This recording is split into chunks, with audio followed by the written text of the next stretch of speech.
अभी ये मुसलमान के यहाँ पर हमारे चंदूसी के पास एक गांव है मई,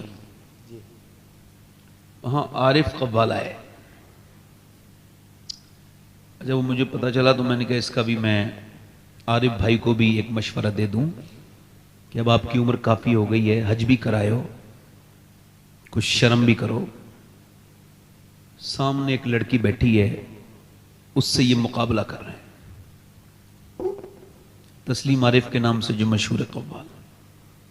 भाई आप इतने नेक इंसान हो, इतनी नातें आपने पढ़ी हैं, इतने बेहतरीन बेहतरीन वाकयात आपने पढ़े हैं, और आप ये करते हुए आपको कितने पैसे की जरूरत है? ये कव्वाला से मुकाबला करते हो, टोपी उतार देते हो, मतलब तुम मुसलमान नहीं होते उस वक्त जब टोपी उतारते हो? तो मुसलमान, और वो सब मई के लोग मुसलमान हैं, वो सब जो एक मुसलमान लड़की को बिठाल के मुजरा सुन रहे हैं उसका। मुसलमानों की ये शान है। अरे मुसलमानों की शान तो ये है, गैर मुस्लिम लड़की हुजूर के सामने आई, उसके सर पे दुपट्टा नहीं था, हुजूर ने फरमाया लो मेरी चादर ढक दो, सलमान फारसी से कहा मेरी चादर इसके सर पे ढक दो। अर्ज की हुजूर वो मुसलमान की बेटी नहीं है, गैर मुस्लिम की बेटी है, उसका सर इस लायक नहीं कि आपकी चादर रखी जाए। फरमाया वो है तो किसी मुसलमान की बेटी नहीं, मगर है तो किसी की बेटी। सलमान तू उसका सर ढक दे, अल्लाह तेरे गुनाहों को ढक दे। और तुम मुसलमान मई के तुम बेवकूफ हो, जहां जहां के कराते हो सबको कह रहा हूं, और जितने उस पर राजी हैं उन सबसे कह रहा हूं, और खास तौर से उन तस्लीम आरिफ से कह रहा हूं, मुसलमान हो, सुन्नी हो, हुजूर से इश्क रखते हो और बेहयाई करते हो सीधी सीधी, नाच गाने देखते हो सीधे सीधे।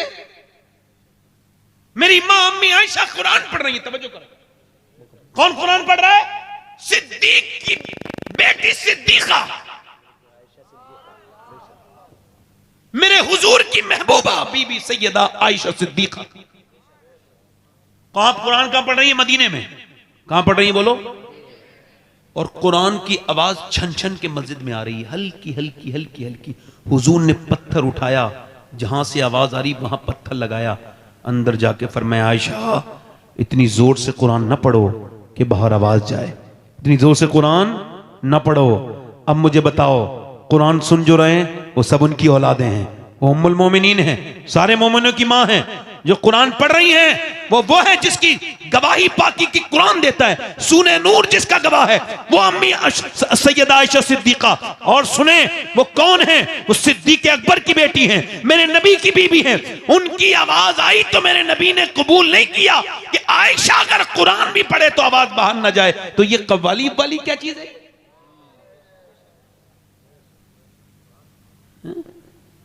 ये उनके लिए पैगाम इस वजह से भेजा कि ये काफी लोग आए यहां पे, ये पहुंचा देंगे उन तक। तकरीर का उन्वान है अल्लाह ने इंसान को क्यों पैदा किया। एक सवाल है मेरे जहन में, ये सवाल उभरा, फिर मैंने सोचा कि ये आपसे भी पूछूं ये सवाल। खुदा के वास्ते खामोश हो जाइए, थोड़ी देर सुन लीजिए, आप बैठ जाइए आराम से, बैठ जाइए। अल्लाह ने इंसान को,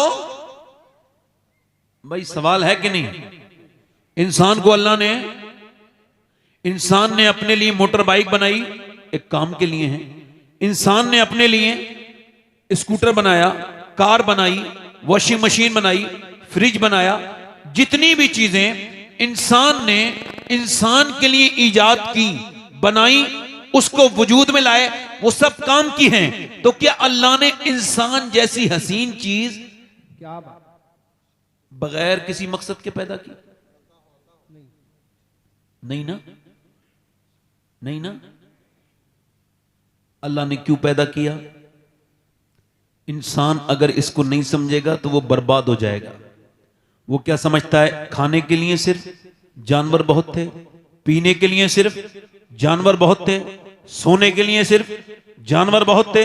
इंसान को क्यों पैदा किया? जरा गौर करें, तवज्जो करें। इमाम मालिक फरमाते हैं इंसान एक बार नहीं 2 बार पैदा होता है। एक बार तो मां के पेट से पैदा होता है, एक बार तब पैदा होता है जब उसको यह खबर हो जाए कि अल्लाह ने उसको क्यों दुनिया में पैदा किया है। बेशक सुभान अल्लाह। वो खुद फरमाता है हल अता अल इंसानी हीनुम मिन अद-दहरि लम यकुन शय्यन मज़कूरा। इंसान पे ऐसा वक्त गुजरा है कि वो कोई काबिल जिक्र शय न था।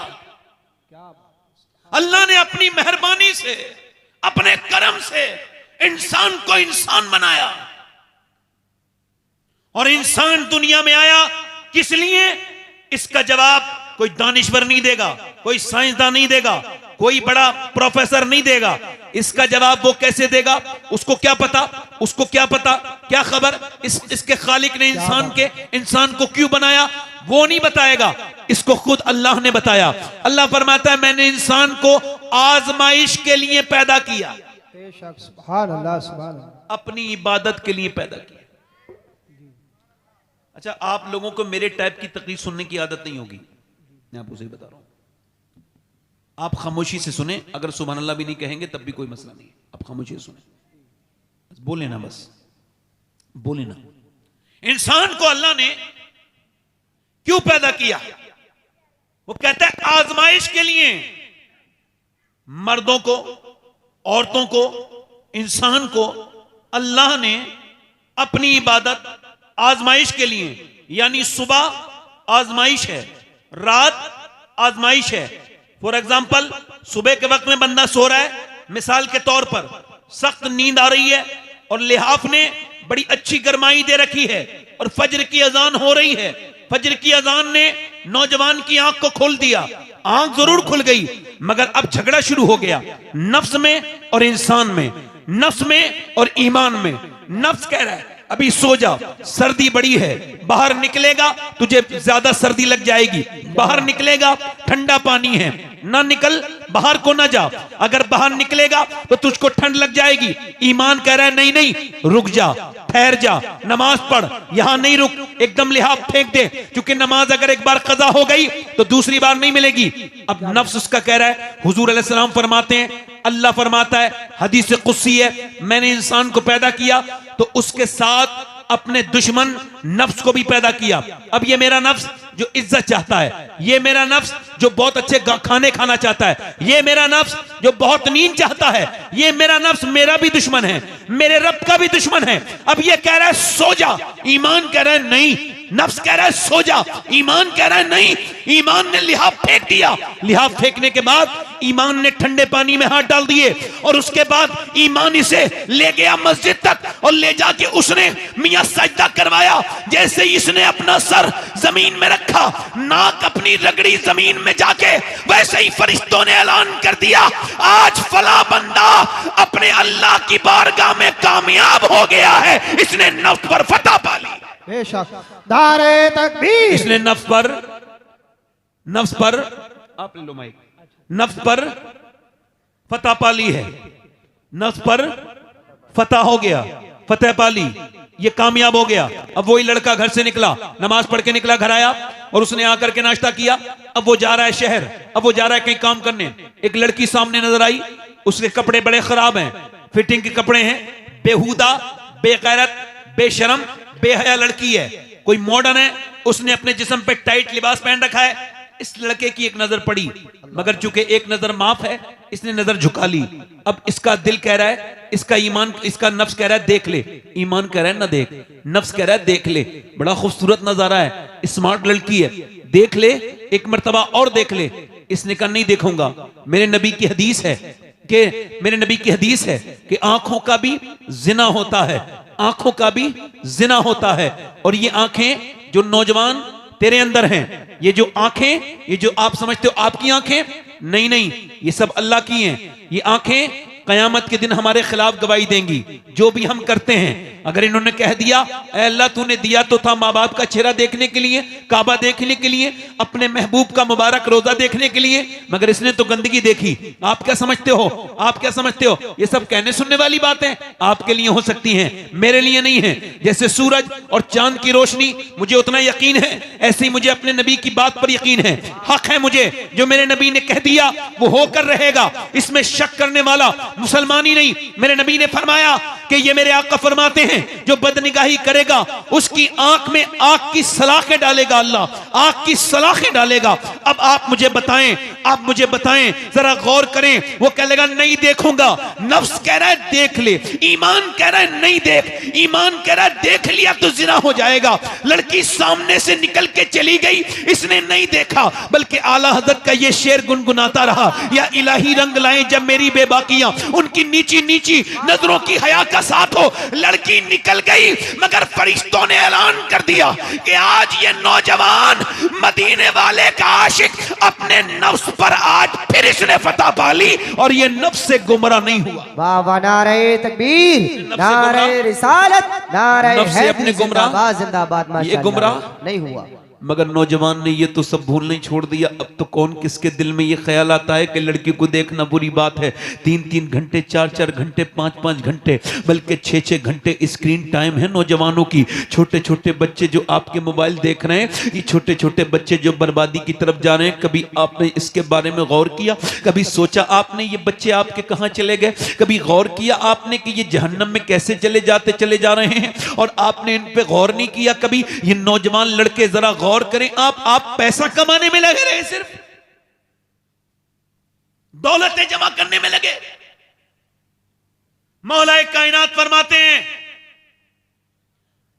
ए भाई खामोश हो जाओ भाई, बात ना करो बेटे, हाथ जोड़ रहा हूं आपसे, तकरीर करने दो मुझे, मैं खुद इधर से बचता हूं बहुत इन इलाकों से।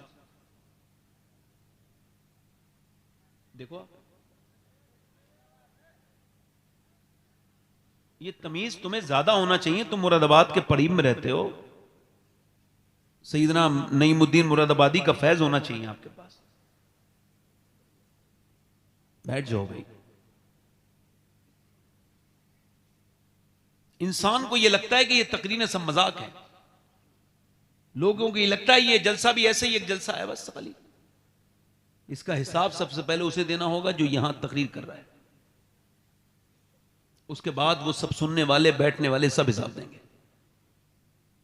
मोमिन वो होता है जो हुजूर की बातों को दिल से माने। वो काय का मोमिन है जो हुजूर की बातें सिर्फ करता है और सुनता है, उसको मजा तो कोई नहीं, उसको दिल पे उस असर तो खुद ही कोई नहीं है। मर जाएगा तो समझेगा कि हुजूर की बात ठीक ही थी। अब तवज्जो करो, मेरी तरफ गौर करो। हजरत अली फरमाते हैं दुनिया ठहरने की जगह नहीं है, दुनिया गुजरगाह है, सिर्फ गुजरगाह। फरमाते हैं ठहरने का मकाम आखिरत है, ठहरने का मकाम आखिरत है। मौलाए कायनात फरमाते हैं दुनिया आजमाइश है, इसको आजमाइश ही समझो तो फिर आजमाइश नहीं होगी, और अगर इसे आजमाइश समझना बंद कर दिया तो फिर रोज आजमाइश होगी। यानी ये दौलत, ये बैंकों में जमा किए हुए पैसे, ये तुम्हारा दीन है।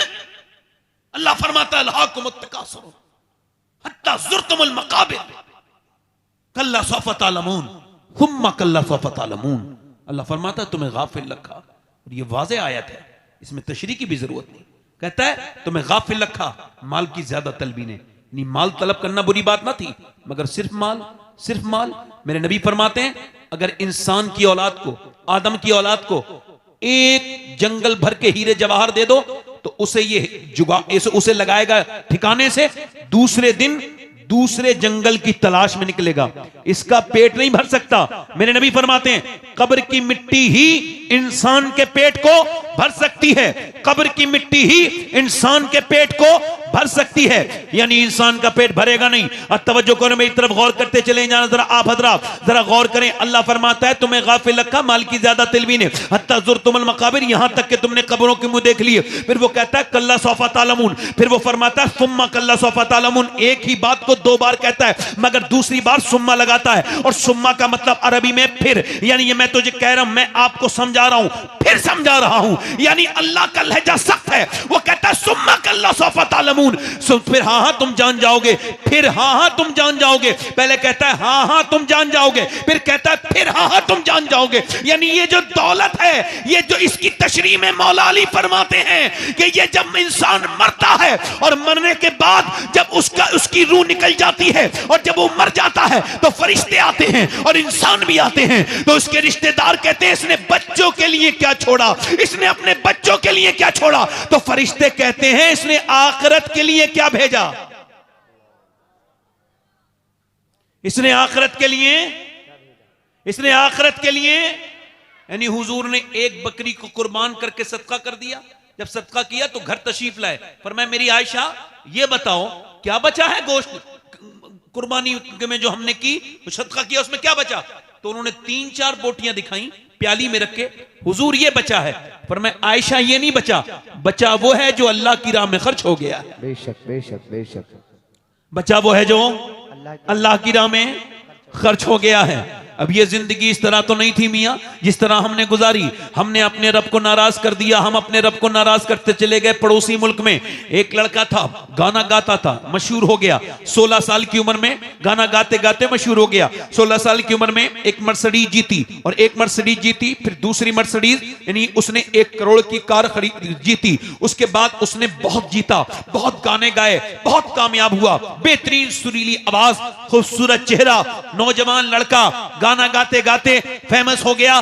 उसने वर्ल्ड टूर किया, यानी पूरी दुनिया में गाना गाने के लिए बुलाया गया, और वहां पर उसने दरम में, यूरो में, डॉलर में पैसे कमाया। इतना पैसा हो गया कि एक शहर में एक बंगला बनाया, दूसरे में दूसरा बंगला बनाया, बेहतरीन 10-15 कारें हो गई, और उसके बाद अपनी मर्जी की लड़की से शादी कर ली।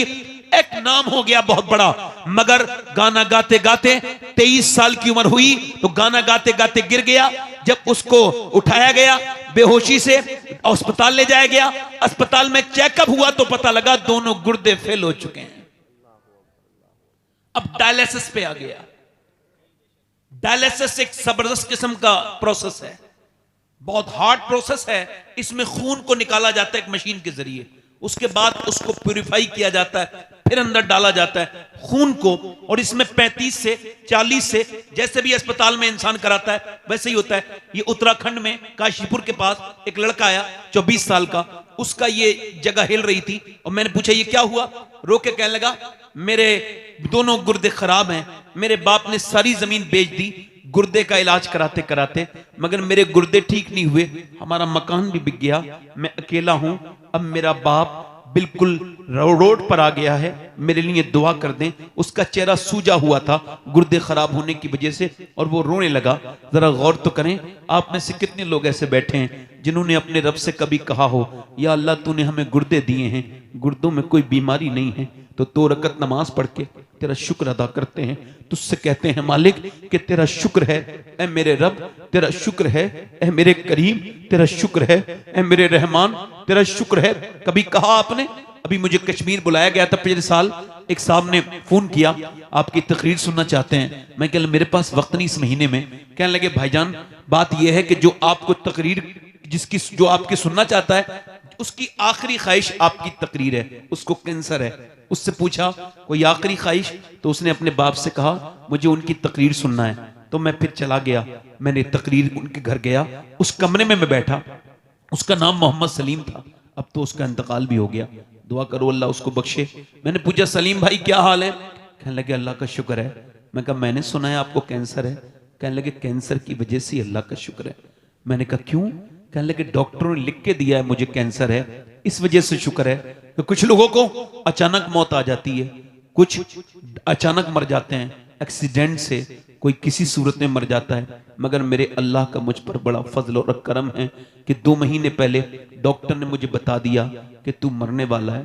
तो चूंकि मैंने गुनाह बहुत किए हैं तो अब अल्लाह के सामने रोता हूं।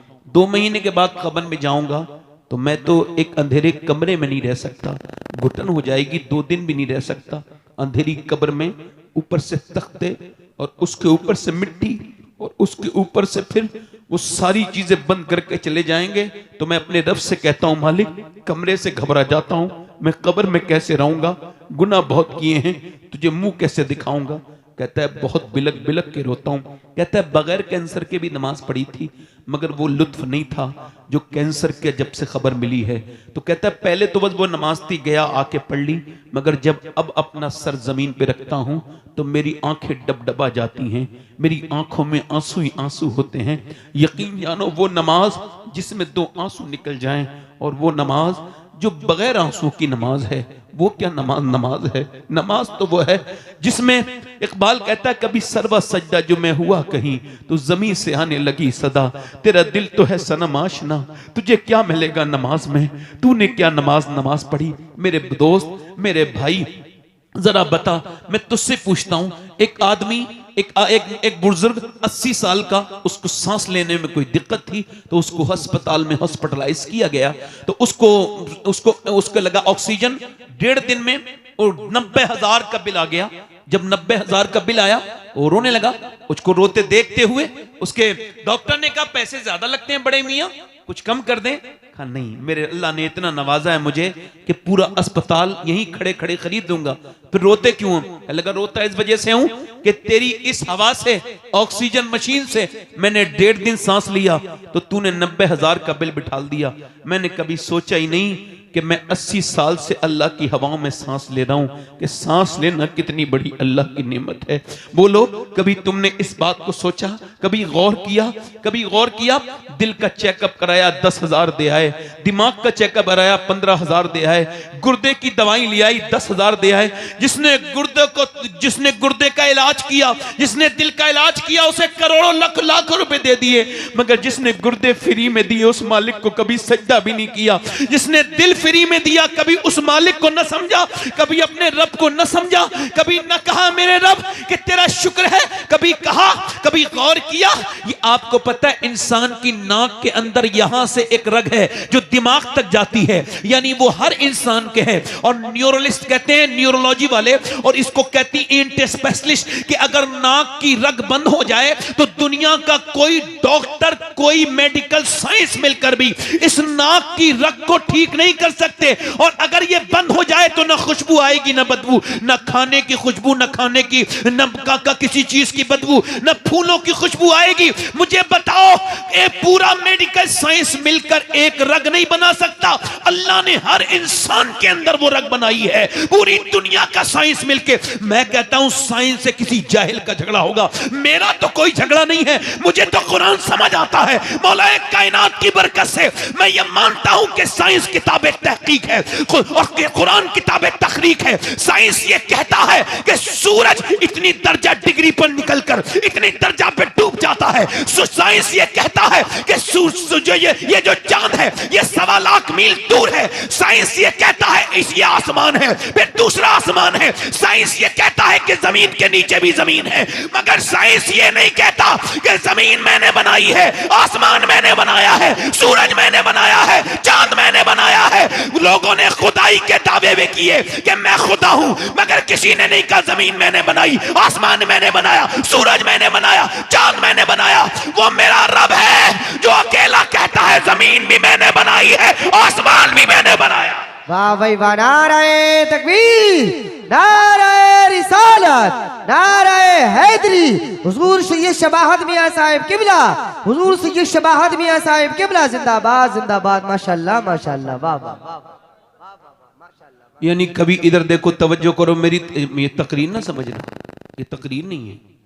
ये बताओ कि गुर्दे के डॉक्टरों को पैसे देने वालों कभी अपने रब के सामने भी 2 रकात नमाज पढ़ी?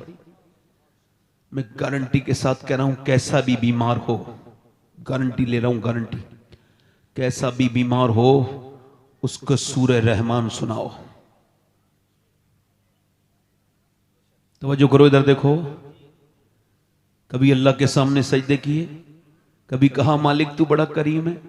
वो मालूम है कितना करीम है? आपकी बगैर इल्म के उसने इंसान बनाया आपको। कभी उसके सामने नहीं बैठे। दुनिया की सबसे बड़ी डिस्कवरी अपनी डिस्कवरी है, वरना कितने लोग पैदा हुए और मर गए। उसने कहा था अकबर इलाहाबादी ने, क्या बताएं अहबाब क्या कारे नुमाया कर गए, एमए किया, डिग्री ली, नौकरी की, पेंशन ली और मर गए। ये जिंदगी है। वो लड़का मरने लगा, मरने के करीब था वो। आपको पता है गाने गाता था, लोग सेल्फियां लेते थे उसके साथ। मगर आज जब मौत करीब है, कोई पूछने वाला नहीं, कोई इलाज करवाने वाला नहीं, सारा कुछ खत्म हो गया। भाई ने गुर्दा दिया, वो भी फेल हो गया, चेहरा काला हो गया, मरने वाला था। बीबी ने कहा क्यों रोता है? कहने लगा तू मेरी बीबी इतनी फर्माबरदार, मैं मर जाऊंगा तू बेवा हो जाएगी। मेरे 2 छोटे छोटे बच्चे, एक मेरा माजूर बेटा है, उसका एक बच्चा माजूर भी था, यानी लूला लंगड़ा। कहने लगा मेरे बच्चे कैसे गुजारा करेंगे? बस यही सोच के रो रहा हूं कि अल्लाह ने शोहरतें दी, आवाज दी, गाने गाए, अय्याशियां की। आज जब बुरा वक्त आया है, पूरी दुनिया मुझे छोड़ चुकी है। सोचता हूं कि आज बुरा वक्त आया है, पूरी दुनिया ने छोड़ दिया, अल्लाह ने आवाज दी तो मैंने गाने गाए, और जिन्हें गाने सुनाए उन्होंने मुझे छोड़ दिया। सोच रहा हूं जितने गाने गाए, अगर इतनी नाते पड़ी होती तो मदीने वाले ने मुझे नहीं छोड़ा होता। मदीने वाले ने मुझे नहीं छोड़ा होता। मेरे दोस्त कभी बैठ जा, इधर देख, तवज्जो कर मेरी तकरीर को। मेरा भाई आप तकरीर ना समझना, एक मशवरा समझ लेना मौत से पहले का। एक लड़के का एक्सीडेंट हुआ ना, तो कानों में उसके लीड लगी थी, गाना सुन रहा था तो गिर गया, उसका ट्रक उसके ऊपर चढ़ा, उसका भेजा रोड पर रह गया। लोगों ने उठा के पन्नी की थैली में उसका भेजा रखा, पूरी नाक वाक सब खत्म हो गई थी, सिर्फ उसका धड़ रह गया था, ट्रक ने कुचल दिया था। होता है ऐसा एक्सीडेंट? नहीं होता है। अब जब हो गया तो उसको देखा कि उसके मोबाइल में वो गाना चल रहा था, जो सुनते सुनते वो मरा है, था भी मुसलमान। अच्छा मुझे बताइए आप कि जो जिस हाल में मरेगा उस हाल में ही उठाया जाएगा। क्या नौजवानों तुमने मरते भी नहीं देखे नौजवान? क्या तुमने तौबा करने का वक्त जाया करना चाहते हो? क्या समझते हो मेरे दोस्तों, अल्लाह ने तुम्हें ये 7-7 घंटे मोबाइल देखने के लिए दिए, यूट्यूब के दिए, इंस्टाग्राम के लिए दिए, चौराहे पे बैठ के बदतमीजियां करने के लिए जिंदगी दी है, एक दूसरे की बुराइयां करने की, गीबत करने के लिए जिंदगी दी है। नहीं, बरेली से मेरे ताजी शरिया की आवाज आ रही है। जिंदगी ये नहीं है सभी के लिए, जिंदगी है नबी की, नबी के लिए।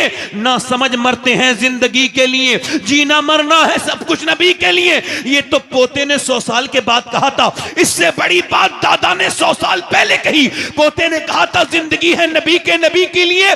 मेरे आला हज़रत बोले जमीनो जमा तुम्हारे लिए, मकीनो मका तुम्हारे लिए, चुनीनो चुना तुम्हारे लिए, बने दो जहां तुम्हारे लिए, हम आए यहां तुम्हारे लिए, उठे भी वहां तुम्हारे लिए, उठे भी वहां, जल्दी बोलो, उठे भी वहां। थोड़ी देर और बोलूं या खत्म कर दूं? दिल लगा के बोलो, दिल लग रहा है नहीं लग रहा है? हाँ, मैं थोड़ा डर रहा हूं भाई आप लोगों से, आपका वक्त। खामोश हो जाओ, बड़ा मसला है, तवज्जो करें। आजकल ये गिराफ बड़ा बढ़ रहा है कि मां बाप की नाफरमानी है ना, बढ़ रहा है ना। हुजूर से पूछा गया कयामत कब आएगी? कयामत? तो हुजूर ने फरमाया अल्लाह को पता है। फिर पूछने वाले ने पूछा हुजूर कयामत कब आएगी? उसको पता था, हुजूर को पता है। कहा हुजूर कयामत कब आएगी? मेरे हुजूर ने फरमाया अल्लाह के इल्म में। अर्ज़ किया रसूलल्लाह कयामत की अलामत क्या है, कयामत कब आएगी? फरमाया जब लोग अपने माँ बाप की बेइज्जती करना शुरू कर देंगे, कयामत आ जाएगी।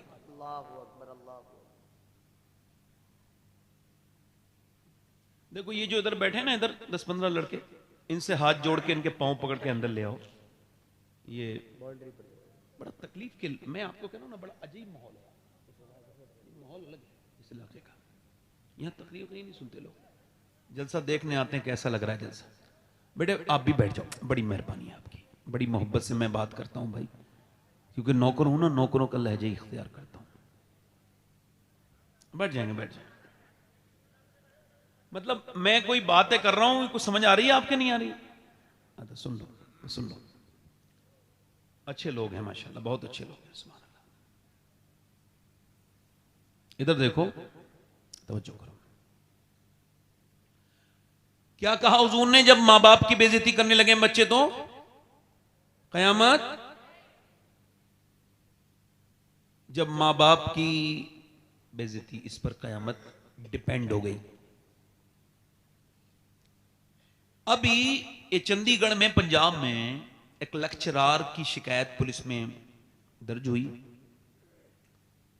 कि भाई वो अपनी मां को मारता है। तो उन्होंने कहा हमको प्रूफ चाहिए। तो उन्होंने एक खुफिया कैमरा लगाया, तो उसमें उन्होंने एक रिकॉर्डिंग की कि वो 80 साल की अपनी मां को लेक्चरार थप्पड़ मार रहा है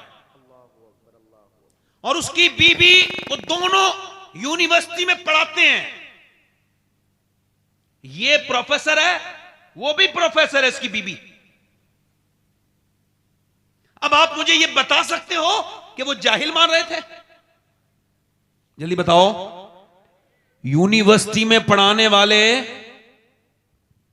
मार रहे थे तो वो जाहिल है क्या? मास्टर प्रोफेसर मार रहा है, उसकी बीवी भी प्रोफेसर है, वो भी एमए कॉम है, ये भी एमए कॉम है। इसका मतलब क्या है?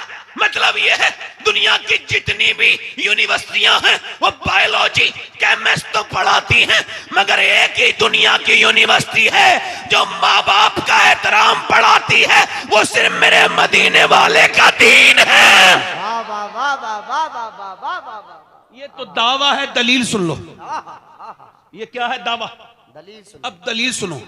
आज तक कोई हाफिज कारी मौलाना तुमने माँ बाप का नाफरमान नहीं देखा होगा। वाह वाह, बहुत अच्छी बात। बोलो सही है, ये गलत है? कोई एक आध जलील हो तो उसका जिक्र ना करो। अक्सरियत जो है ना, ज्यादातर लोग कैसे हैं जो अपने माँ बाप के फरमाबरदार हैं। उसकी वजह इमाम गजाली लिखते हैं, आप भी गांव के रहने वाले हैं, मैं भी जनरेटर शरीफ गांव ही है, गांव का ही रहने वाला हूं। बकरी जब पैदा होती है, बकरी का बच्चा पैदा होता है, और जब वो अपनी मां को देखता है पहचान लेता है। पहचानता है कि नहीं पहचानता है? भैंस का बच्चा, बोलो पहचानता है नहीं? गाय का बच्चा, इंसान अशरफुल मखलूकात है, नहीं पहचानता। अल्लाहु अकबर। नहीं पहचानता। क्यों?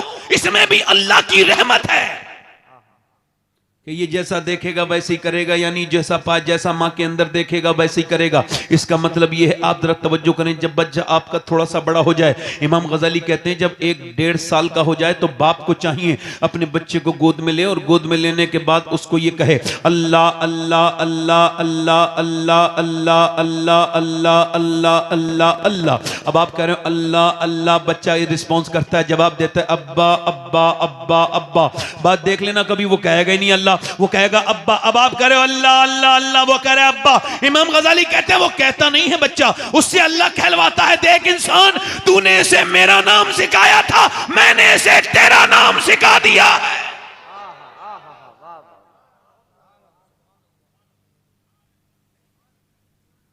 यानी मां अगर कुरान पढ़े, बाप अगर कुरान पढ़े, दिल्ली की सरजमीन से करीब में एक जगह पानीपत करनाल, बच्चा एक पैदा हुआ, रोने लगा।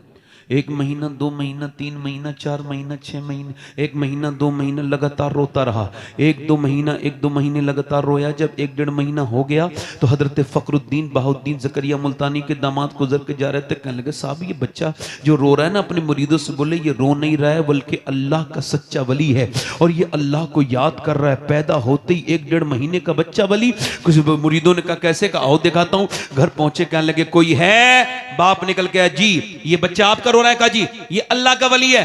कहा आपका दिमाग तो ठीक है, ना खुद सोया है ना सोने दिया है, मैं डॉक्टरों की दवाई कराते कराते परेशान हूं, ये रोता जा रहा है, आप इसे वली कह रहे हैं? कहने लगे आप मेरी गोद में लाएं, बुरा ना कहें बच्चे को। गोद में लाए, एक कान में कुछ पढ़ा, दूसरे में कुछ पढ़ा, बच्चा खामोश हो गया। कहने लगे क्या पढ़ के दम कर दिया? कहा बाद में बताऊंगा, पहले बताओ क्या इसकी मां कुरान की हाफिजा है? हाँ। तो सुनो, जब ये अपनी मां के पेट में था ना, तो इसकी मां ने उठते बैठते चलते फिरते इतना कुरान पढ़ा कि वो 24 घंटे में कुरान खत्म करती थी। ये अपनी मां के पेट में कुरान सुनने का आदी हो गया। इसकी मां ने उठते बैठते चलते फिरते इतना कुरान पढ़ा कि बच्चे की रूह की ग़िज़ा अल्लाह का कलाम बन गई। जैसे ही पैदा हुआ बच्चा, मां जचगी में चली गई, गंदगी में चली गई, मां ने कुरान पढ़ना छोड़ दिया। अब बच्चे को कुरान की भूख लगी, तुम उसको खिलाते थे दवाइयां, मैंने एक कान में एक आयत पढ़ी, दूसरे में दूसरी पढ़ी, बच्चा खामोश हो गया। उसी बच्चे का नाम शरफुद्दीन अली शाह कलंदर पानीपती रदी अल्लाह ताला अन्हु है। जब माँ पानीपत में कुरान सुनाए तो बेटा शरफुद्दीन बू अली शाह कलंदर बनता है, और जब माँ मदीने में कुरान फातिमा सुनाए तो बेटा नेज़े पे चढ़ के करबला में कुरान सुना गया। वाह भाई वाह, नाराए तकबीर, नाराए रिसालत, नाराए हैदरी, जिंदाबाद जिंदाबाद जिंदाबाद। माशाअल्लाह माशाअल्लाह माशाअल्लाह, वाह वाह वाह वाह। अब कुरान को लपेट के रख दिया कहां?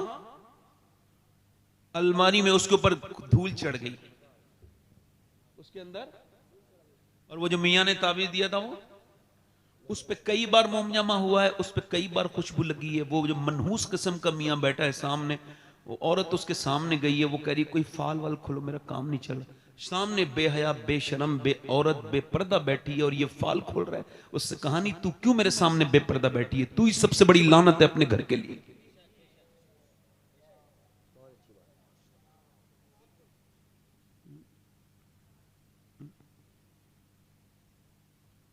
हुजूर ने फरमाया मैं इजाजत नहीं दूंगा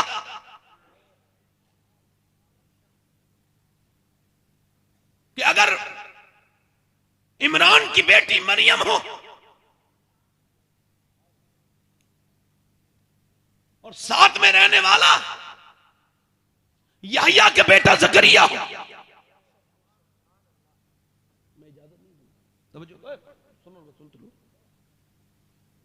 अब आप इधर देखो, मियां का वो जो कुरान वो जो ताबीज है ना, उसकी अहमियत कुरान से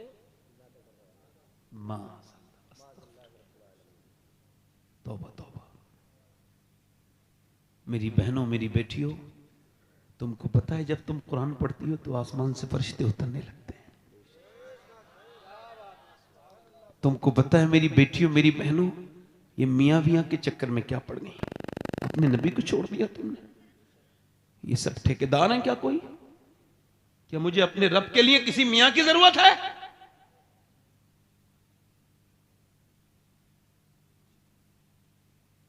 वसीला अच्छी बात है, तो क्या बिन वसीले मुझे रब नहीं मिलेगा?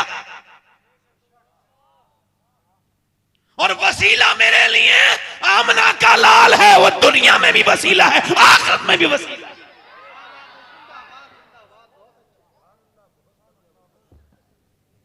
हुजूर का कुरान मेरी बहनों ने छोड़ दिया। पहले कुरान पढ़ती थी औरतें तो घरों में बरकत होती थी। एक वाकया मैंने पढ़ा, गैर मुस्लिम लड़की तो जो है, एक बचपन में मुसलमान लड़की और दीनदार लड़की की सहेली बन गई स्कूल से। तो स्कूल उसके साथ पढ़ती और फिर उसके घर आके उसने देखा इसकी माँ से कुरान पढ़ाती है, मुल्लानी थी उसकी माँ, तो इसने उसके साथ कुरान भी पढ़ना शुरू कर दिया। और घर वालों को नहीं बताया कि कुरान पढ़ती हूं, घर वालों को नहीं बताया कि कुरान कुरान कुरान घर वालों को नहीं बताया कि कुरान पढ़ती हूं, और हल्के हल्के नाजरा कुरान पूरा कर लिया। और कुरान पूरा करके उसके बाद इसने देखा कि इसकी सहेलन भी हाफिजा कर रही है, तो इसने भी हाफिजा कर लिया और ये हाफिजा हो गई है? और दोनों हाफिजा हो गई, जवान हो गई, कलमा भी पढ़ लिया, मुसलमान भी हो गई। मगर घर वालों को नहीं बताया कि मैं मुसलमान हूं। जब रिश्ता हुआ तो अपनी मुल्लानी के पास आके बोली जिसके साथ रिश्ता हुआ है बड़ा सख्त है, कट्टर है, मुसलमानों से कुरान से बड़ा नफरत करता है। अब बताओ मैं तो मुसलमान हूं, अगर घर वालों को बताऊं तो मुझे कत्ल कर दें। अब मैं अगर ना बताऊं तो मेरा ईमान खतरे में, क्या करूं? कहने लगी मुल्लानी तू परेशान ना हो, जिस कुरान से तुझे मोहब्बत है वही कुरान तेरी मदद करेगा, वही कुरान तेरी। तो रुखसत होके जब गई तो मुल्लानी ने छुपा के तोहफे बना के ऊपर कुछ और रख के नीचे छुपा के कुरान दे दिया और कहा ये मैं चाहती हूं कि ये तोहफा अपने घर जाके मेरी शागिर्द खोले। उसने कहा ठीक है, अपने घर जाके खोला, कुरान पढ़ने लगी। 2-3 बच्चे भी हो गए। वो ऑफिस में चला जाता, काम को चला जाता, ये कुरान पढ़ पढ़ के रो के कहती मालिक मेरे बच्चों को और मेरे शोहर को भी जन्नती बना दे, इसके दिल में इस्लाम की मोहब्बत डाल दे। मगर मियाँ कुछ अल्लाह को कुछ और ही मंजूर था। 3-4 बच्चे हो गए, 3 बच्चे, मगर फिर भी कोई बात नहीं। मगर बीमार शौहर हो गया। एक दिन जब चेकअप करा के आया तो घर में हाथ पैर नीचे को डाल के डिप्रेशन में रोने लगा। बीबी ने कहा क्यों रोता है, क्यों रोती है, बता क्यों रोते हो, बताओ क्या बात है मेरे सरताज। बोला बात यह है कि तुम कुछ दिनों में विधवा हो जाओगी और मैं बिल्कुल मर जाऊंगा। डॉक्टर ने कहा तेरा कैंसर इतना खराब हो चुका है कि तू अब 1 आध महीने का मेहमान है, मर जाएगा। अपने बच्चों के सर पे हाथ रख के दहाड़े मार मार के रोने लगा कि मैं बर्बाद हो गया, अब मैं कैंसर का मरीज हूं, बचूंगा नहीं। जब वो रोया तो उसकी बीबी बोली अब तो तुम तो बिल्कुल वो आप तो मायूस हो ही गए हो, अगर इजाजत दो मुझे तो मैं कुछ पढ़ के तुम्हें दूं पानी पे और तुम मेरी बात मानो तो मैं तुम्हारा इलाज कर दूं, वादा करो बात मान लोगे। उसने कहा मैं तो मरने वाला हूं, बिल्कुल वादा है, अगर ठीक हो गया तो तेरी बात मान लूंगा। उसने क्या किया, उसने मुल्लानी को देखा था जब कोई बीमार आता था तो वो सूरह फातिहा पढ़ के दम करती थी। इसने सूरह फातिहा पढ़ पढ़ के दम करना शुरू कर दिया, सूरह रहमान पढ़ पढ़ के दम कर दिया। सुबह को सूरह फातिहा पढ़ के दम करती और शाम को सूरह रहमान पढ़ के दम करके पिलाती पानी पर। पीते पीते 3 महीने गुजर गए। 3 महीने के बाद शौहर जब चेकअप कराने गया और जब उसने डॉक्टर से चेकअप करा के घर आया तो रोने लगा। बीबी ने कहा क्या हुआ, कहने लगा डॉक्टर ने मेरी रिपोर्ट देख के कहा है ऐसा लगता है तुझे कभी कैंसर था ही नहीं, तेरे जिस्म में अब कोई बीमारी नहीं है। उसने कहा कोई बीमारी नहीं है, कोई बीमारी नहीं है। बीबी रोने लगी, कहा मैंने आपसे कहा था मेरी बात मानोगे। कब बाद में मानूंगा, पहले ये बता कि तूने मुझे मेरा इलाज किस चीज से किया है, कौन सी चीज पढ़ पढ़ के सुनाई है। कहा जिस कुरान से तू नफरत करता है उसी कुरान को मैंने पढ़ के तुझे पिलाया है। वो शौहर बोला तो फिर ऐसा कर, मुझे देर न कर, मुझे भी कलमा पढ़ा के मुसलमान कर दे। अरे खुदा को नहीं मानता था तो इतने कलाम में असर किया है, अगर मैं खुदा को मानूंगा तो फिर क्या हाल होगा। वाह भाई वाह वाह, जिंदाबाद जिंदाबाद जिंदाबाद जिंदाबाद, माशाल्लाह माशाल्लाह। क्या कहने से ये साहब, जिंदाबाद जिंदाबाद, अल्लाह कबूल फरमाए। वाह वाह माशाल्लाह माशाल्लाह। आज कुरान उठ गए, कुरान उठा दिए घरों से। मैं कहता हूं तावीज मेरे बाप भी करते थे, दादा भी करते थे, परदादा भी करते थे, कोई मेरी नस्ल टूटी नहीं। मैं किसी तावीज की बरकत का मुखालिफ नहीं, मगर मैं ये जानता हूं कि कोई भी तावीज, किसी मियाँ का भी तावीज हो अपनी जगह है, मगर कुरान का दुनिया में कोई मुकाबला नहीं। कुरान हुजूर का सबसे बड़ा मौजज़ा। ये कुरान वो है जिसके लिए, ये कुरान वो है जिसके लिए बुजुर्गों ने हमारे गर्दनें कटाई हैं। ये वो कुरान है जिसके लिए लोगों को सूलियों पे चढ़ना पड़ा है। ये वो कुरान है जो अल्लाह का फरमान है और पूरा का पूरा कुरान अल्लाह का।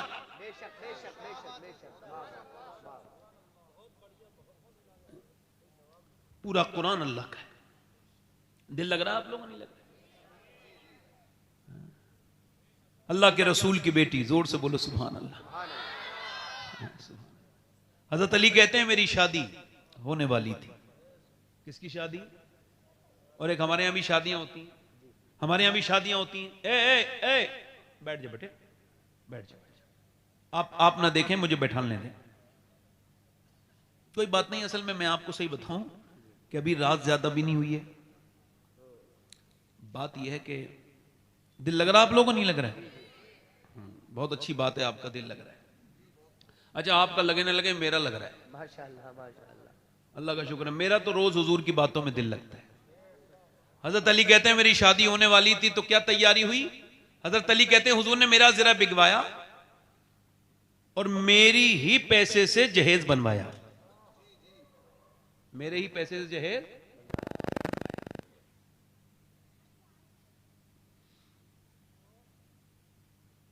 अभी ये मुसलमान के यहाँ पर हमारे चंदूसी के पास एक गांव है मई, वहाँ आरिफ कव्वाला है। जब वो मुझे पता चला तो मैंने कहा इसका भी मैं आरिफ भाई को भी एक मशवरा दे दूं कि अब आपकी उम्र काफ़ी हो गई है, हज भी कराए हो, कुछ शर्म भी करो। सामने एक लड़की बैठी है, उससे ये मुकाबला कर रहे हैं। तस्लीम आरिफ के नाम से जो मशहूर है कव्वाल। भाई आप इतने नेक इंसान हो, इतनी नातें आपने पढ़ी हैं, इतने बेहतरीन बेहतरीन वाकयात आपने पढ़े हैं, और आप ये करते हुए आपको कितने पैसे की जरूरत है? ये कव्वाला से मुकाबला करते हो, टोपी उतार देते हो, मतलब तो मुसलमान नहीं होते उस वक्त जब टोपी उतारते हो तो। मुसलमान और वो सब मई के लोग मुसलमान हैं, वो सब जो एक मुसलमान लड़की को बिठाल के मुजरा सुन रहे हैं उसका। मुसलमानों की ये शान है। अरे मुसलमानों की शान तो ये है, गैर मुस्लिम लड़की हुजूर के सामने आई, उसके सर पे दुपट्टा नहीं था, हुजूर ने फरमाया लो मेरी चादर ढक दो, सलमान फारसी से कहा मेरी चादर इसके सर पे ढक दो। अर्ज की हुजूर वो मुसलमान की बेटी नहीं है, गैर मुस्लिम की बेटी है, उसका सर इस लायक नहीं कि आपकी चादर रखी जाए। फरमाया वो है तो किसी मुसलमान की बेटी नहीं, मगर है तो किसी की बेटी। सलमान तू उसका सर ढक दे, अल्लाह तेरे गुनाहों को ढक दे। वाह वाह वाह वाह वाह वाह वाह। और तुम मुसलमान मई के तुम बेवकूफ हो, जहां जहां के कराते हो सबको कह रहा हूं, और जितने उस पर राजी हैं उन सबसे कह रहा हूं, और खास तौर से उन तस्लीम आरिफ से कह रहा हूं, मुसलमान हो, सुन्नी हो, हुजूर से इश्क रखते हो और बेहयाई करते हो सीधी सीधी, नाच गाने देखते हो सीधे सीधे। मेरी मां अम्मी आयशा कुरान पढ़ रही है, तवज्जो करो। कौन कुरान पढ़ रहा है? सिद्दीक की बेटी सिद्दीका, मेरे हुजूर की महबूबा बीबी सैयदा आयशा सिद्दीका। कहां कुरान कहां पढ़ रही है? मदीने में। कहां पढ़ रही है बोलो? और कुरान की आवाज छन छन के मस्जिद में आ रही है, हल्की हल्की हल्की हल्की। हुजूर ने पत्थर उठाया, जहां से आवाज आ रही वहां पत्थर लगाया, अंदर जाके फरमाया आयशा इतनी जोर से कुरान न पढ़ो कि बाहर आवाज जाए, इतनी जोर से कुरान न पढ़ो। अब मुझे बताओ, कुरान सुन जो रहे हैं वो सब उनकी औलादें हैं, वो उम्मुल मोमिनीन हैं, सारे मोमिनों की मां हैं। जो कुरान पढ़ रही हैं वो है जिसकी गवाही पाकी की कुरान देता है। सूने नूर जिसका गवाह है वो अम्मी सैयदा आयशा सिद्दीका। और सुने वो कौन है? वो सिद्दीक अकबर की बेटी हैं, मेरे नबी की बीबी हैं। उनकी आवाज आई तो मेरे नबी ने कबूल नहीं किया कि आयशा अगर कुरान भी पढ़े तो आवाज बाहर ना जाए। तो ये कव्वाली वाली क्या चीज है?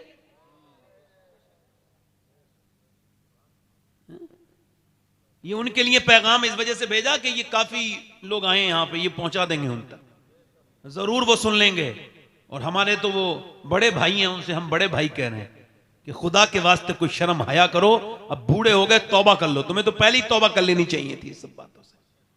हजरत अली कहते हैं कि मेरी निकाह होने वाला था, कहते मैं निकाह करके अपनी बीबी फातिमा के पास गया, पहली मर्तबा मैंने सैयदा के कमरे में जब कदम रखा तो उन्हें देख के रोने लगा।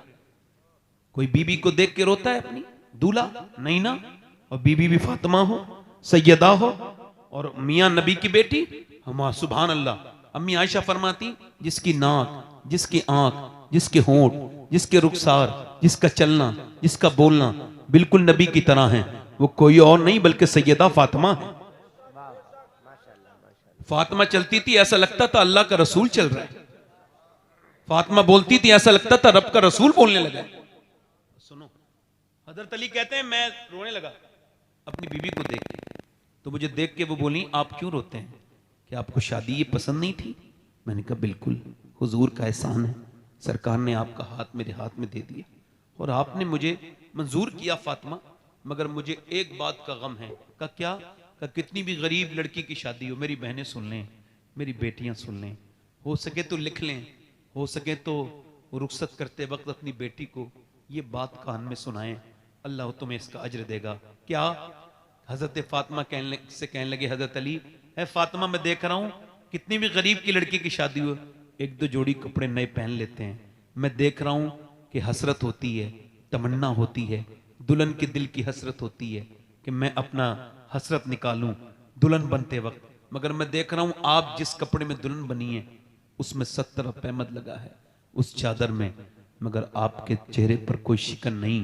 तो कहते हैं सैयदा फातिमा ने मेरी तरफ देखा, आंखों में आंसू आए, वो कहने लगी मेरे अब्बा फरमाते हैं अल्लाह कपड़ों से राजी नहीं होता, अल्लाह तो मेरी बेटी फातिमा सजदों से राजी होता है। बस मेरी आखिरी बातें हैं, जीस की आखिरी हिचकी है, गौर से सुन, जिंदगी भर का खुलासा इसी आवाज में है। मेरे दोस्त, मेरे भाई, तवज्जो करें, यूं ही सैयदा फातिमा नहीं है। हुजूर ने फरमाया फातिमा सबने चांद देख लिया, कल को ईद है, मेरी बेटी ने देखा चांद? का अब्बा नहीं देखा। फातिमा सबने देखा, आपने क्यों नहीं देखा? अर्ज की अब्बा सबने देखा, इसी वजह से तो मैंने नहीं देखा। फातिमा नहीं चाहती कि जिस चांद पे गैर महरम की नजर पड़े उस पे फातिमा की भी नजर पड़े।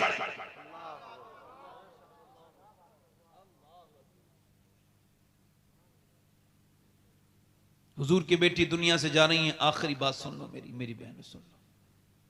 दुनिया से वो जा रही है जिसने हसन हुसैन पाल के दिया दुनिया को, और हुजूर के बाद 6 साल 6 महीने तक दुनिया में रही। 26-27 साल की उम्र थी। हुजूर ने फरमाया जिसके दिल में मेरी फातिमा की मोहब्बत है वो जन्नती है। वो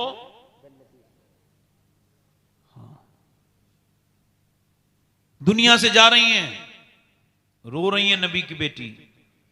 हजरत अली कहते हैं मुझसे कहा आज मैं अपने अब्बा से मिल जाऊंगी। तो कहते हैं मैंने पूछा तो रोती क्यों है? अस्मा बिनते उमैस बैठी थी, हजरत अबू बकर सिद्दीक की बीबी। वो कहती मैं खादिमा थी उस दौरान। मैंने पूछा आप रोती क्यों है, क्या गम है आपको? कहने लगी और तो कोई गम नहीं, मौत का डर है। कहा नहीं, मैं सोच रही हूं जीते जी पर्दा किया है। इंतकाल के बाद जब मैयत चलती है ना, तो मैयत पे जब चादर डालते हैं तो पता चल जाता है पेट कितना मोटा है, कितना पतला है, मैयत कितनी मोटी है, कितनी पतली है। मैं सोच रही हूं कि कहीं ऐसा ना हो जीते जी तो मैंने पर्दा किया है, इंतकाल के बाद जब मेरा जनाजा निकले तो किसी को यह खबर ना हो जाए कि मोहम्मद की बेटी कितनी मोटी थी, कितनी पतली थी। अल्लाह अकबर। मेरा इमाम बरेली से बोला जिसका आंचल न देखा मोह मेहर ने, उसे रिदाए नजाहत पे लाखों सलाम। सैयदा ज़हरा तैयबा ताहिरा जाने अहमद की राहत पे लाखों सलाम। ओ मेरी बेटियों, ओ मेरी बहनों, अपने घरों में कुरान शुरू कर दो वरना तुम्हारे बच्चे बर्बाद हो जाएंगे। इनको बचाओ, अपनी बेटियों को बचाओ। 6 साल की बच्चियों पर, 6 साल की बच्ची के सर पे दुपट्टा रख दो। मैं गारंटी के साथ कह रहा हूं और मुझसे लिखवा लो, मुझे थूक देना मेरे मुंह पर। 6 साल की बच्ची अगर हो और तुमने सर पर दुपट्टा रख दिया, मर जाएगी मगर अपना सर वो नंगा नहीं करा सकती। ये गैर मुस्लिम कह रहे हैं हमने मुसलमान लड़कियां कन्वर्ट करा ली, हमने मुसलमान लड़कियां छीन ली। तुम्हारी हैसियत कोई नहीं, ये मुसलमान थी नहीं सही मानों में, वरना मुसलमान कैसे चली जाएगी? उसने इस्लाम समझा ही नहीं। गैर मुस्लिम के साथ एक लड़की गई, मैंने उससे मुलाकात की, मैंने पूछा तुम मुसलमान हो? कह लगी जी मुसलमान थी मैं, अब तो नहीं। मैं कह लगा क्या तुम सैयदा फातिमा को जानती हो? बोली नहीं।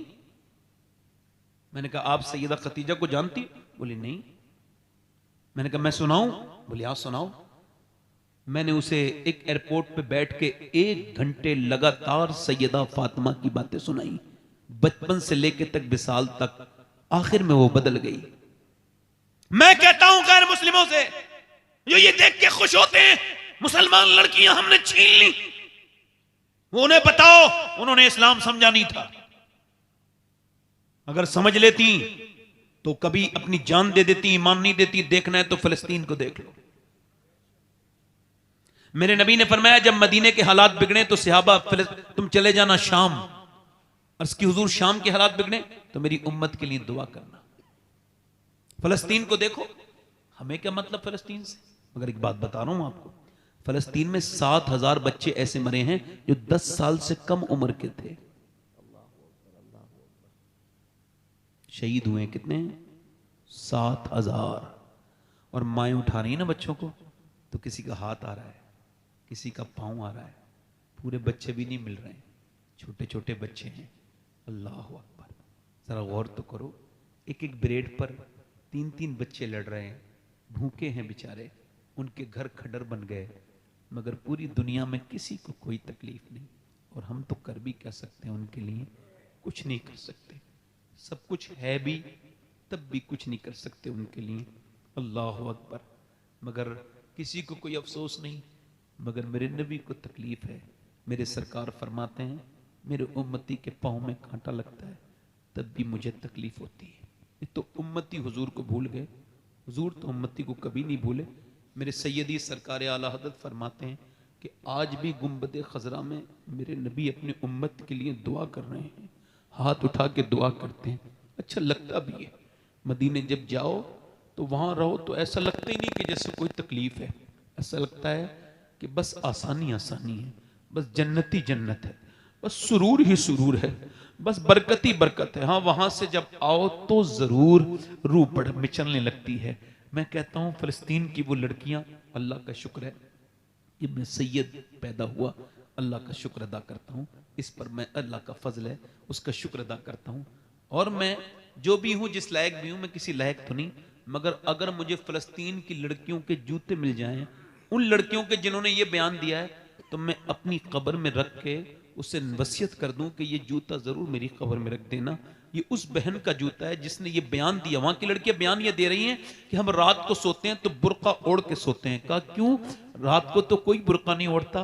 कह लगे इस वजह से जब बम गिरते हैं तो मलबे में लाशें दब जाती हैं। हम ये सोचते हैं जब हमारे घरों पे बम गिरे और सुबह को जब हमारी लाशें निकले तो वो बेपर्दा नहीं होनी चाहिए, उस पर पर्दा होना चाहिए। मैं ये बात अपनी बेटियों को बता देता, उन बेटियों को बता देता जिन्हें कॉलेजों में रह के अब पर्दे से नफरत हो गई, जिन्हें चार दीवारी से घुटन होती है। मैं अपनी उन बहनों से कहता जिन्हें दुपट्टा सर पे रखने में जब वो बेइज्जती का एहसास होता है, मैं उन्हें बताता अपनी बहन बेटियों को, उनके जो वो कहती है हम मॉडर्न कैसे रहेंगे अगर सरों पे दुपट्टा रखेंगे। मैं कहता हूं मेरी बेटियों, खुदा के वास्ते वापस आ जाओ। कयामत का दिन होगा, नबी की बेटी होगी, कैसे हुजूर को जवाब दोगी? कैसे हुजूर की बेटी को जवाब दोगी? बताओ। मैं पूछता हूं तुमसे, और मैं आपसे भी पूछता हूं नौजवानों, जरा आपसे भी जरा पूछने लगा हूं, अपनी बहन बेटियों को आपने भी कभी नहीं समझा, कभी गौर नहीं किया? आखिरी बातें मेरी ये हैं जो कि मैं अपनी तकरीर के खात्मे पर हमेशा करता हूं कि मेरे दोस्तों तौबा कर लो, और मेरी बहनों आप भी आज तौबा कर लो। भी वक्त है। मैंने अपने हाथों से अपने ताया को दफन किया, और मैंने अपने सामने अपने अब्बा को दफन होते देखा। मैंने अपने रिश्तेदारों को, मुझ पर यह राज खुल चुका है कि मैं भी मर जाऊंगा, और मुझ पे इसमें कोई अभाम नहीं है। मुझे कोई मुझ पर ये खुली बात है। जब मैं पैदा हुआ था तो मौत का अलार्म बज गया था। इकबाल ने कहा था हर एक मकाम से आगे मकाम है तेरा, हयात ज़ौक़े सफर के सिवा कुछ और नहीं, रोज सफर है मेरा। मैंने कितनों को मरते देख लिया। कुछ लोगों को इल्म हो जाए तो तकब्बुर हो जाता है, कुछ लोग ज्यादा दौलत पा जाए तो तकब्बुर कर लेते हैं, डरते नहीं अल्लाह से। नहीं कह रहा हूं जो नहीं डरते। एक बार मैं कुछ खराब पीरों के खिलाफ बयान कर रहा था, तो कुछ अच्छे पीरों को बुरा लग गया। तो मैं समझा यार ये इसका मतलब ये भी इसी में मुलव्विस है। मैं कहता हूं डरना, मेरे हुजूर की हदीस सुनिए, अल्लाह के रसूल फरमाते हैं मेरी नजर में सबसे खतरनाक जगह कब्र है। सबसे खतरनाक जगह किसकी नजर में? हुजूर की नजर से कुछ छुपा है?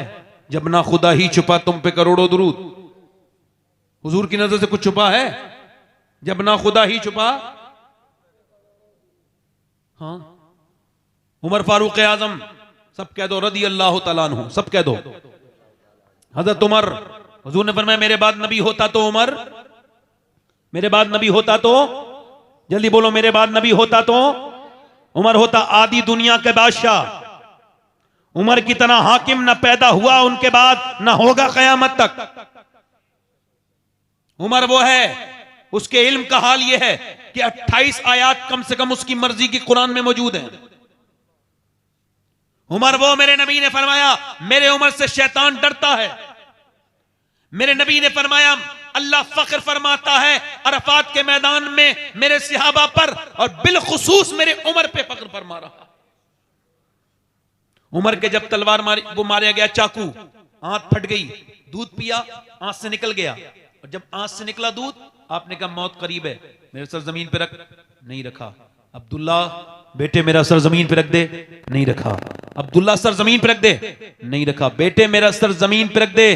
तो जब सर जमीन पे रखा तो उमर ने अपनी नाक मिट्टी में रगड़ी मदीने की, और कहने लगे ऐ अल्लाह, लोग कहते हैं उमर ये है उमर वो है, मगर उमर तो तेरी बारगाह का मुजरिम है, मोहताज है। अगर आज तूने उमर को ना बख्शा तो उमर बर्बाद हो जाएगा। मेरी मौत का वक्त है और मैं तुझसे मिलने ही वाला हूं, मुझ पे करम कर दे, मुझे माफ कर दे। बड़ी सख्त है बहुत। आपने कभी पोस्टमार्टम होते हुए देखा है लोगों को? मैंने देखा है, मैंने देखा है, पोस्टमार्टम देखा है मैंने।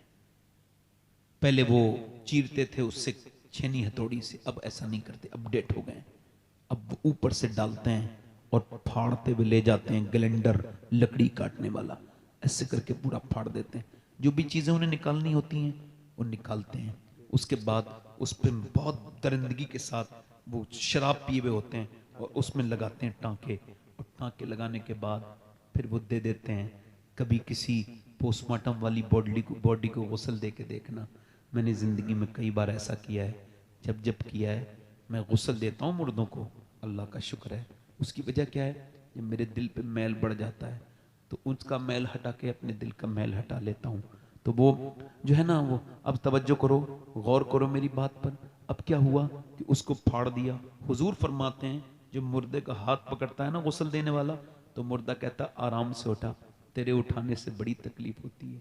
यार जब मुर्दे के हाथ उठाने से तकलीफ होती है तो मुझे बताओ, आपसे पूछना चाहता हूँ कि जब वो उसको चीरते होंगे, पोस्टमार्टम करते होंगे, तो कितनी तकलीफ होती होगी।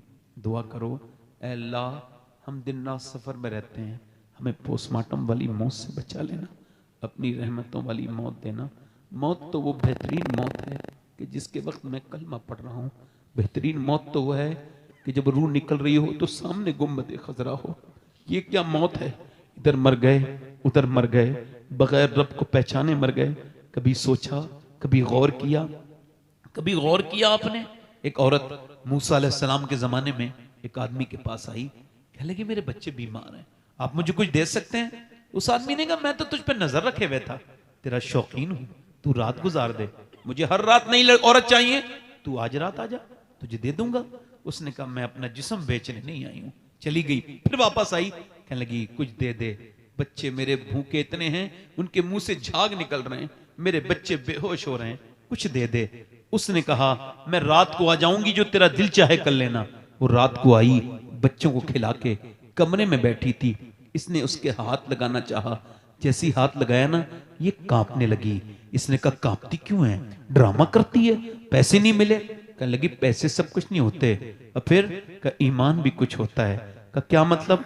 का जब मैं नमाज पढ़ती हूँ, सजदा करती हूँ, तब भी अल्लाह देखता है, और जब मैं तुझसे जिस्म बेच रही हूँ तब भी मेरा मालिक देख रहा है।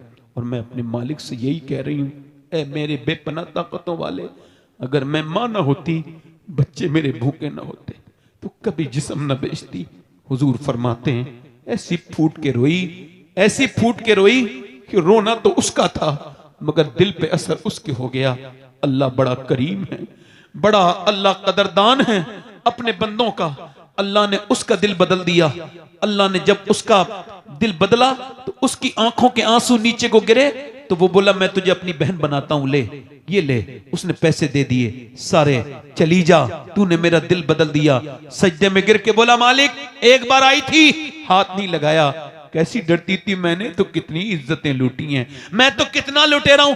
ऐसा रोते रोते सो गया। सुबह को दरवाजे पे दस्तक हुई, इसकी आंख खुली, दरवाजा खोला, सामने बुजुर्ग खड़े थे। कहा आपका नाम? कहा आप पहले बताएं किसका घर है ये? कहा मेरा ये नाम है। तो सामने खड़े होने वाले मुस्कुराए, बोले मैं अल्लाह का नबी मूसा हूं, और अल्लाह ने तुझे सलाम कहा है, अल्लाह ने तुझे सलाम कहा है, मैं अल्लाह का नबी मूसा हूं।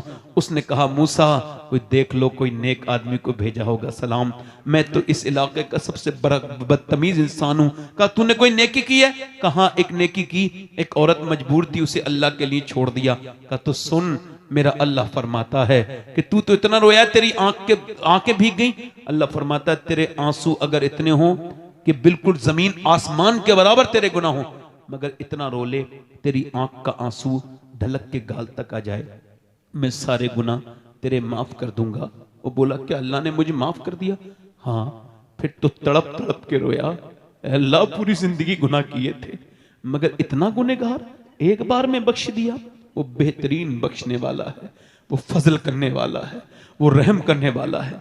मुल्ला रूम कहते हैं एक औरत, एक आदमी एक चूड़ी पहनाने वाला था, औलाद नहीं थी, एक बच्चा खरीद दिया उसने, बच्चा खरीदा, ले लिया, उसने पाला।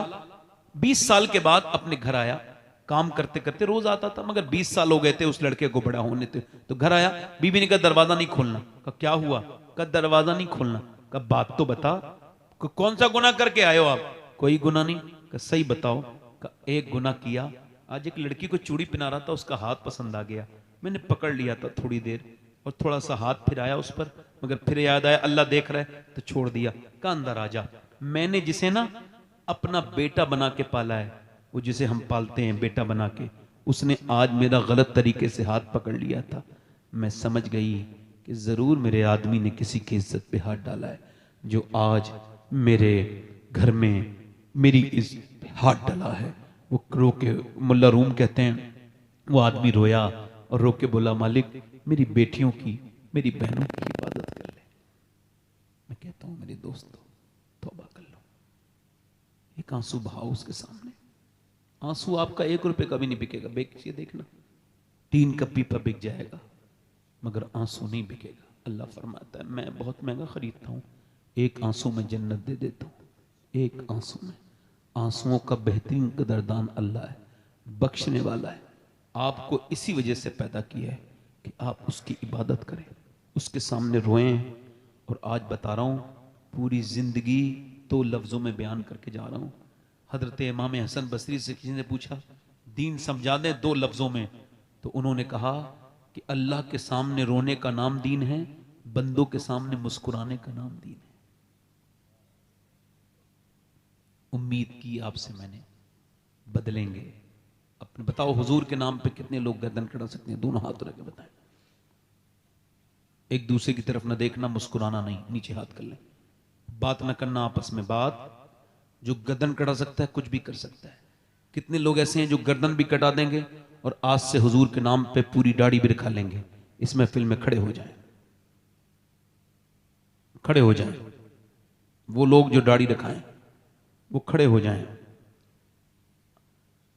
नहीं, सिर्फ वो लोग जिनके दाढ़ी पूरी नहीं हो, बाहर निकल के आ जाओ, दोनों बाहर निकल के आ जाओ। आप भी आ जाओ, आ जाओ, आ जाओ। आप एक दूसरे को मत देखो। जब मैं मरूंगा तो कोई मुझे नहीं देखेगा, कोई कब्र पे नहीं लौटता। जो आप देखते हो किसी को, जिसके दाढ़ी कटी भी हो या मुंडी भी हो, बाहर आ जाए। जो मदरसे का बच्चा हो वो ना खड़ा हो, नहीं तो इनके तो निसाब में। आप आ जाओ, बैठो। आपकी दाढ़ी पूरी है? अच्छा पूरी नहीं है तो आ जाओ, कटी भी है तो आओ, बाहर निकल के आओ। देखो एक दूसरे की तरफ ना देखो, सब इधर देखो। कब्र के अंदर ये 3 लड़के आ गए, इधर आ जाओ। शुक्रिया भाई, जज़ाकल्लाह, अल्लाह आपको बदला देगा। इधर देखो, कब्र में सब मिट्टी डाल के आएंगे नहीं? तो जिन्हें कब्र के बाहर रहना है उसे दिल में मत रखो, ये दाढ़ी उसकी सुन्नत है जो कब्र में तशरीफ लेकर के आएंगे। कोई 5वां आशिक रसूल है इस महफिल रसूल में? आओ। अगर किसी के साथ कोई दफन होता हो तो दुनिया के लिए मत रखाओ दाढ़ी। जिस दुनिया वालों के लिए हुजूर की सुन्नत को मुड़ा रहे हो, ये सब तुम्हें दफन करके आएंगे, पलट के भी नहीं देखेंगे। कब्र में वही सरकार आएंगे जिनकी ये सुन्नत है दाढ़ी। और कोई लड़का इस वजह से दाढ़ी न रखा रहा हो कि शादी नहीं होगी। अच्छी लड़की, खूबसूरत लड़की चाहिए, नेक लड़की चाहिए। और अगर अपनी अच्छी जिंदगी गुजारना चाहते हो तो शादी से पहले दाढ़ी रखाओ, क्योंकि किसी भी दाढ़ी वाले को कोई भी बेहुदा, बेशरम, बेगैरत लड़की पसंद नहीं करेगी। दाढ़ी वाले को सिर्फ दीनदार लड़की ही पसंद करती है। ये 6 हो गए, कोई 2-3 लोग और हैं आशिक रसूल। मेरी बख्शिश के लिए तो एक ही लड़का काफी हो जाता, मगर दाढ़ी मुड़ाने वाले और कटाने वाला अगर कोई हो तो आ जाए। पूरी सुन्नत रखाने वाला है कोई आशिक रसूल अपने नबी की सुन्नत के लिए? आ जाओ। दाढ़ी छोटी है ये, पूरी नहीं, आ जाओ पूरी कर लेना माशाअल्लाह। देखो दाढ़ी 1 मुश्त होनी चाहिए। कितनी भाई फारूक भाई? 1 मुश्त या 4 अंगुश्त, और वो नपेगी यहां से, यहां से नीचे नजर आनी चाहिए, ठीक है? उससे कम नहीं, ये वाजिब है, इससे कम रखना हराम है। 1 2 3 4 5 6 7 8 2 और हो जाएं तो इमाम हुसैन की 10वीं हो जाएगी। 2 जिनके छोटी दाढ़ी हो आ जाए, मौका अच्छा है, अल्लाह आप पर फजल फरमाएगा। मेरे दोस्त आ जाएं, देर न करें, मेहरबानी करें। है कोई आशिक रसूल? 2 आशिक रसूल और खड़े हो जाएं, दीवाने। कोई है? एक और आ जाए तो फिर हमारा तो पूरी माशाल्लाह। मैंने तो 2 मांगे थे, ये 3 आ गए, सुभान अल्लाह। 11वीं हो गई गौस पाक की, है ना? 12वीं हो गई, सुभान अल्लाह। तो वो 12वीं भी सुन्नी करते हैं। मगर नौजवानों एक बात याद रखना, देखो मैं कोई दावा नहीं कर रहा हूं, मगर चूंकि ये हुजूर की सुन्नत है, इस वजह से ये तुम्हें वादा कर रहा हूं, अगर आप अपनी दाढ़ी पे कायम रहे तो मदीने से मदद देखा करोगे, मदीने से मदद होगी तुम्हारी हमेशा। याद रखना, याद रखना, मोहब्बत हुजूर से करो। आज तक हर किसी का आशिक मजनू होते देखा, जिसे लैला नहीं मिली वो मजनू हो गया, है ना। और कभी कभी लैला मिलके भी मजनू बना देती है। एक आदमी पागल खाने में गया ना, तो एक आदमी कह रहा था लैला लैला लैला, क्या हुआ कि लैला नहीं मिली। आगे बढ़ा, आगे बढ़ा, तो एक आदमी फिर कह रहा था लैला लैला, कहा ये भी सेम कैसे, कहा नहीं नहीं डिफरेंट है, तजाद है। इसे उसे नहीं मिली थी तो वो मजनू हो गया, पागल हो गया, इसे मिल गई तो लैला ने इसे पागल कर दिया। तो लैला का हिसाब ये मिले तो पागल, न मिले तो पागल। ऐसे की मोहब्बत में क्यों लग रहे हो, मिले तो पागल न मिले तो पागल। मोहब्बत इसे करो, मिल जाए तो बिलाल हबशी, न मिले तो फिर वैसे करनी।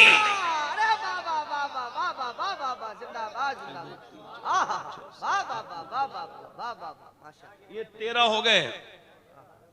कोई और आशिक रसूल है? हुजूर से मोहब्बत करो, उठते बैठते सरकार पर दुरूद पढ़ो, उठते बैठ हैं जो न भूला हम गरीबों को रजा, याद उसकी अपनी आदत कीजिए।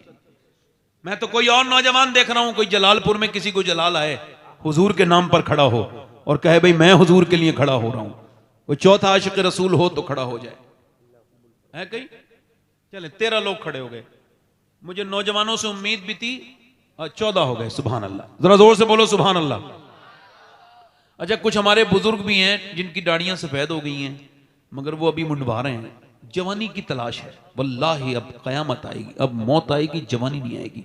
आला हज़रत फरमाते हैं बैल के सींग काट दो तो वो बछड़ा नहीं बनता, रहता तो बैल का बैली है।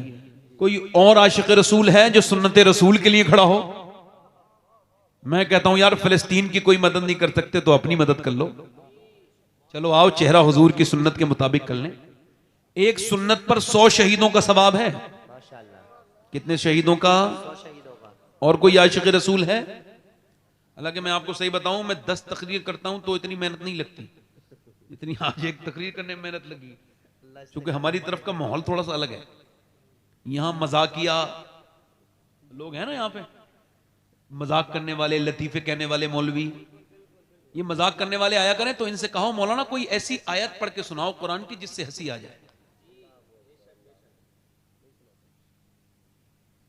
कभी आपने कुरान सुनते पढ़ते पढ़ते किसी को हंसते देखा है? मैंने रोते तो बहुत देखा है, लोग हंसते देखा है। अब मौलवी भी जब हंसाने वाले काम करे तो रोएगा कौन? आलिम का क्या मियार है? कुरान ने कौन सी डिग्री बयान की है? कुरान कहता है इन्नमा यख्शल्लाह मिन इबादिहिल उलमा, तुम में जो डरते हैं वही आलिम है, और इल्म वाले ही डरते हैं, और जो डरता नहीं वो पढ़ा लिखा तो हो सकता है मगर आलिम नहीं है। बहुत बड़ी बात, बहुत बड़ी बात। समझ आ रही नहीं आ रही? समझ आ रही नहीं आ रही? हाँ, तवज्जो करो जरा।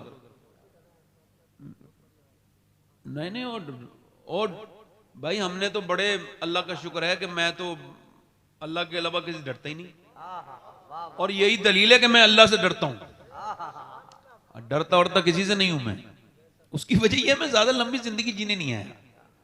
अगर मुझे कोई दीन की वजह से मार दे तो मैं शहीद हो जाऊंगा। अल्लाह करे तो मैं दीन की वजह से शहीद हो जाऊं। आमीन कहो। मेरे बुजुर्गों ने ऐसी दुआएं मांगी हैं। खुदा की कसम, शहादत की मौत में तकलीफ नहीं होती बिल्कुल भी।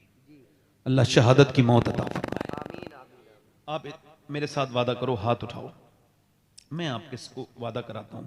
कहो हम वादा करते हैं, जिसे दाढ़ी रखने वाले, हम वादा करते हैं आज के बाद न दाढ़ी कटेगी न मुड़ेगी। इन उलमाए कराम की मौजूदगी में हम अहद करते हैं आज से पूरी सुन्नत रखाएंगे नमाजों के साथ। ऐ अल्लाह हमें इस्तिकामत अता फरमा, ऐ अल्लाह हमें नेकियों की तौफीक दे दे। आमीन। बैठ जाए। अच्छा, हुजूर की आंखों की ठंडक क्या है जरा बोलो, जल्दी बोलो मेरे भाइयों।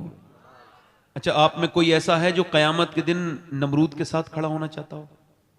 कोई हो तो हाथ उठाओ मेरे दोस्त। कोई फिरौन के साथ खड़ा होना चाहता हो? अबू जहल के साथ? मेरे हुजूर फरमाते हैं मगर हर बेनमाजी जो है ना वो अबू जहल के साथ खड़ा होगा, उतबा के साथ खड़ा होगा, शैबा के साथ खड़ा होगा। एक आदमी ने आके हजरत उमर से कहा, हुजूर इधर देखो, मैं बर्बाद हो गया। कहा क्या हुआ? कहा मैंने जिना कर लिया। तो आपने फरमाया इस पे कौड़े मारो, कौड़े बरसाओ। फिर आपने हजरत अली से कहा, यार ये ऐसे डर के आया था, मुझे लगा इसकी नमाज असर कजा हो गई हो। मेरे दोस्त, ये नमाज को ना छोड़ो। तो नमाज हुजूर की आंखों की, दोनों हाथ उठा के बोलो इंशाल्लाह नमाज की पाबंदी करेंगे, इंशाल्लाह अपनी बहन बेटी को पर्दा कराएंगे इंशाल्लाह, और मसलके आला हजरत पे सख्ती से कायम। और मसलके आला हजरत क्या है? मसलके आला हजरत यह है कि आप अपने अकीदे को महफूज रखेंगे, किसी भी बदअकीदा से आप किसी तरह का कोई ताल्लुक हमेशा, चूंकि जिंदगी बहुत लंबी हमारी, हम जब तक जिएंगे नबी के लिए जिएंगे, है ना। अल्लाह आपको आला हजरत से सच्ची मोहब्बत अता करे, हम सबको अता करे। और देखो मैं बड़ा कम इल्म आदमी हूँ, बड़ा बेकार सा इंसान हूँ, घटिया किस्म का, कोई गलती मेरी हो गई है तो अल्लाह मुझे माफ करे, तौबा करें। अस्तगफिरुल्लाह रब्बी मिन कुल्ली ज़म्बिन व अतूबु इलैह। पढ़ लीजिए ला इलाहा इल्लल्लाहु मुहम्मद रसूलुल्लाह। मेरी जिंदगी का मकसद तेरे दीन की सरफराजी, मैं इसीलिए मुसलमान, मैं इसीलिए नमाजी, इस्लाम जिंदाबाद, मसलके आला हजरत पाइंदाबाद। लक़द काना लकुम फ़ी रसूलिल्लाहि उसवतुन हसना, सदक़ल्लाहुल अज़ीम व मा अलैना इल्लल बलाग़। अस्सलामु अलैकुम व रहमतुल्लाहि व बरकातुहू। आप बैठे आराम से।